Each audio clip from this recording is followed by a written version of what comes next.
Hey friends, this video covers 8 common self-sabotages we all engage in at some time in our lives. And most importantly, I'll give you 8 hacks or more to prevent the sabotages and to rock your happiness, fulfillment, and life. First, I want to ask you to please like, share, and comment on the videos. And please also subscribe to the videos so you don't miss any of the free training. Okay. We all self-sabotage sometimes and to some degree. The big problem arises when we make a habit of it, which honestly I believe most people do most of the time. But we can control this. And here are 8 of the most common ways that we sabotage ourselves, and most importantly again, for each of the 8, I will provide mindset and success strategies for limiting or absolutely destroying the self-sabotage. All right. One of the most common sabotages is beliefs. Specifically, when we don't believe in ourselves. This is a self-fulfilling prophecy. After all, why even try if you know you're going to fail, right? We're only wasting our time and setting ourselves up for frustration and disappointment. Better the disappointment of mediocrity and what we already know than the disappointment of failure. So this thinking and believing goes. So what's the mindset and success strategy to defeat this self-sabotage? First, ask yourself what beliefs you have that you are or will be a failure. Brainstorm until your gut tells you that you've identified all of the beliefs. And then come up with 3 historical incidents that prove any and all limiting beliefs you have to be false. For example, say you want to start a business, but you fear you'll fail, either because you've never started a business before, or maybe you did try and it didn't work out the first, second, or third time. Well, ask yourself, when have I tried something new and succeeded? And don't necessarily be literal. Be honest, but be creative and generous with yourself. Find times when you have succeeded at something new and something challenging. Then make the valid argument that you can and you will succeed in your business. Okay, number 2. The number 2 way we sabotage ourselves. It's also beliefs, but this sabotage is when we don't really believe in our dream for one reason or another. The number 2 reason we might not believe in our dream is we've chosen someone else's dream, or we have a sloppy, poorly thought out dream. Mindset and success strategy to defeat this self-sabotage? Well, in the first instance, like I said, identify the limiting beliefs you have, and then come up with at least 3 historical, empirical, factual arguments that prove the limiting belief wrong. In the second case, if your dream is one that you sloppily picked up from your family or culture, or you're being lazy maybe, or unfocused, say for example you want to be a doctor because the culture or your parents say that being a doctor is a good thing, or you're choosing your family or friends' dream for you rather than your own, ask yourself, why do I want this? Will it bring me deep intrinsic fulfillment as opposed to extrinsic pleasure? Is there anything else that brings you more intrinsic fulfillment? If so, should I go after this dream or goal instead? And ask yourself, am I willing to do what it takes? Now is not necessarily the time for optimism. I'm always a proponent of optimism. In this case, though, you want to analyze the best case scenario, the most likely, and the worst case to find out really who are you, what do you want to do, and what are the realistic ramifications, and are you willing to accept the risks. We'll get to risk in a minute. Okay, the third most common way we sabotage ourselves is we tend to seek negatives in life, in circumstances, in other people, in situations. Well, studies show that optimists are happier, healthier, and more successful. If you seek or tend to find negatives in situations or people, you're most likely negatively impacting many, probably all areas of your life, including risk-taking, creativity, and building relationships. Well, here's the mindset and success strategy to defeat this self-sabotage. First, always remain self-aware. Make it a rule to catch yourself whenever you feel or think negatively, including judgment, resentment, anger, fear, and so on. Next, don't be hard on yourself. You're human. The fact is your brain naturally seeks threats. So be compassionate, understanding, patient, and loving with yourself. But don't accept the limitation. Then if you catch yourself going negative, make it a hard and fast personal standard that you always ask yourself, what's positive about this situation or person? And come up with at least 3 positives to get your mind focusing on positives and not negatives. Okay, the 4th common way we sabotage ourselves. We seek and take the path of least resistance. Along with seeking threats, this is a natural tendency of our brains. This dynamic increased the probability of our species surviving over hundreds of thousands of years on the savannah as our brains developed. So again, be compassionate and understanding with yourself. Don't accept the tendency, rise above it, but be patient and understanding with yourself. So here's the mindset and success strategy to defeat this self-sabotage. Again, first of all, maintain self-awareness. It's always so important. Identify when you're taking and seeking the path of least resistance.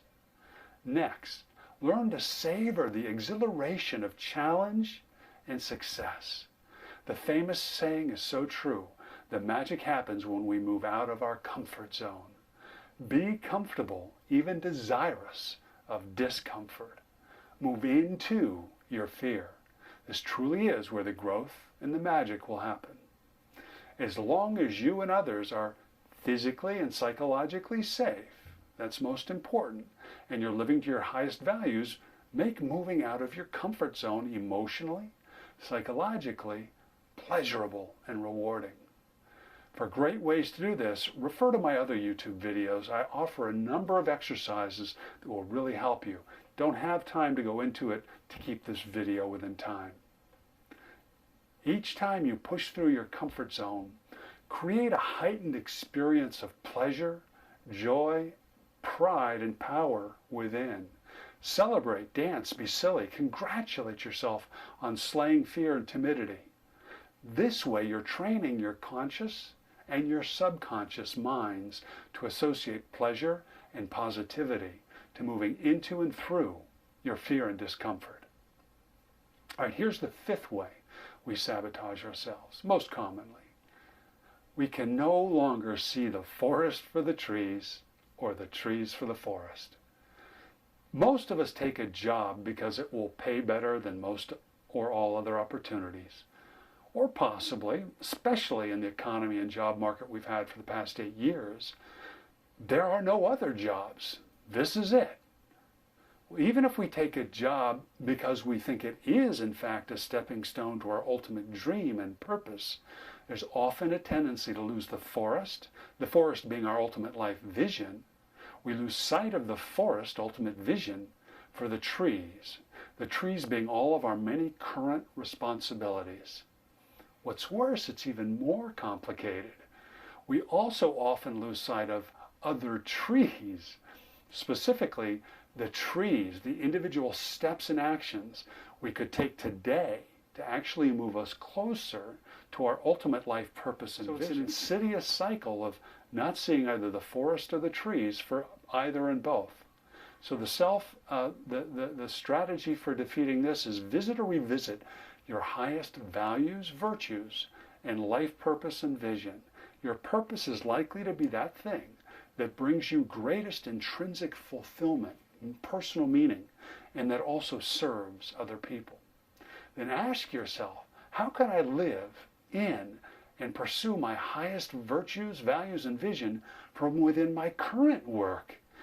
Your current work may not seem to actualize or even synchronize with your ultimate purpose, passion, or mission in life, but I'd be willing to bet that you can still live in, express, and actualize your passion and purpose to a greater extent than you might currently be doing within your current work. Look for ways to do that. If your current work actually precludes actualization of your highest self, then find out what actually will, and then begin to move in that direction immediately. Okay, the sixth common way we sabotage ourselves. And I'd be willing to bet you do this one. Studies show that virtually all of us do this to one degree or another. So what is number 6? We give in to the drug of avoidance. For example, we spend an hour or more each day on average playing video games, watching TV, or internet surfing. Not research and work, just surfing. In fact, most people spend 3 to 4 hours a day doing these things. Studies show this. We do this because the immediate chemical emotional high, such as in video games or certain movies, or the numbing effect, which is most often the case with TV and internet surfing, is easier and more pleasurable to us than investing our time and energy in personal and professional development. So what's the mindset and success strategy, the hack, to defeat this self-sabotage? Well, again, I don't have time to go into this. See my online videos for, in particular one for highly actualized and successful people. In it, I give you steps that you can do to absolutely destroy any negative time-wasting habits we have and to energize, empower, and heighten success, mindset, habits, and actions. This video and all of my videos, almost all of them, will be around 15 minutes, 10 to 15 minutes, sometimes a little longer, but I want to keep them short so as not to waste your time. Okay, the 7th sabotage. Fear, baby. Our brains naturally seek threats, as I've mentioned. Fear comes from what appears to be a threat to us. It's natural. The brain looks for it. So, what's the success strategy for this one? Recognize you're almost certainly naturally risk-averse as a vestige of the evolution of your human brain. You and I are naturally, to one degree or another, cautious and fearful. It's evolution. This helped us not die out as a species over hundreds of thousands of years on the savannah. Problem is, this often works against our highest selves in modern society. Well, when you feel fear, analyze the situation for true threat. Ask yourself, what's the worst that could happen here? What's the most likely outcome? Can you live with the most likely outcome? And if the worst case is unlikely, be honest with yourself and the potential upside, or the potential upside is meaningful, take the risk. Let me repeat that because it's so, so important. Take a risk. Great things always require great risk. Do you want a great life? Do you want a safe life? Look, either is okay. I'm not going to pass judgment. But know who you are and make decisions appropriate to your soul, not your fearful mind. Let me say that again. This is also important. Know who you are and make decisions appropriate to your soul, not your fearful mind. Okay, here's the 8th most common self-sabotage. What do you think it is? By the way, there are other self-sabotages than these 8, but the truth is, most of them, perhaps all of them actually, can fit within the baskets of fear and beliefs, and fear is actually a belief. It's a perception. All right, the 8th common self-sabotage, indecision. Indecision most often arises out of one of two things. First, it may arise from fear, which I've already addressed above and I won't address again, or it arises from laziness. If you're lazy, I'm not your guy, and my clients are driven people. If you're lazy, it's unlikely you ever found this video, and if you're lazy and happen to find it, you're almost certainly not watching it through to this point. So anyway, those aren't the people I work with, and I'm sure you're not one of them. So we'll throw out laziness. And there's actually a third reason. What do you think that is? It's a lack of clarity or conviction. Perhaps you don't consciously know or stay true to your highest vision, mission, or values or purpose in life.